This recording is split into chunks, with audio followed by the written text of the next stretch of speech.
I didn't have anything, especially relating to my breathing or anything, any symptoms like that. The only symptom that I had and what I went in for was pain in my back. And lung cancer, cancer in general, was the last thing from my mind of what was causing that pain.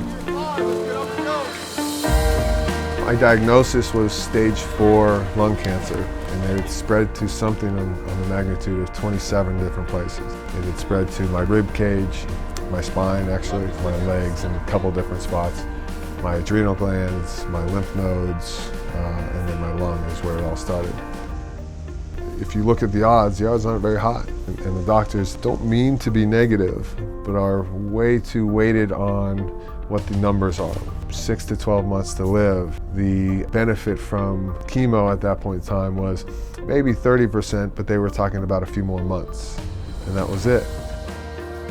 I didn't want something for a few more months. I wanted to be able to live my life, and I wanted to live.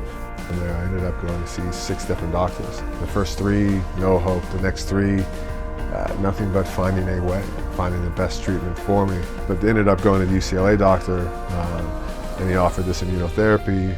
It was a trial, so I had to wait a little bit longer. And having just found this diagnosis out, the first thing I want to do is just get on the treatment. Let's start something that we're fighting this. But the nice thing is I found a team of doctors that were truly in it for me, not just to have me as a patient, but in it for me. So when I go to Dr. Goldman at UCLA and he offers this trial or says this would be a good one to go to, I went back to all the other doctors. You know, this is what he's talking about, and this is where it's at. And every single one said, absolutely. If you get on that trial, then that's what you should do to start.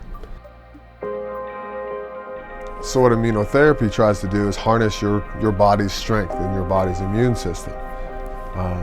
So in my particular case, it's a pathway blocker. When it tries to communicate between the two of them, and whether say that it's one of your cells or one of the not, this tries to block that pathway to say that it's not your cell, and immediately sends T cells in and sends your immune system in to fight it.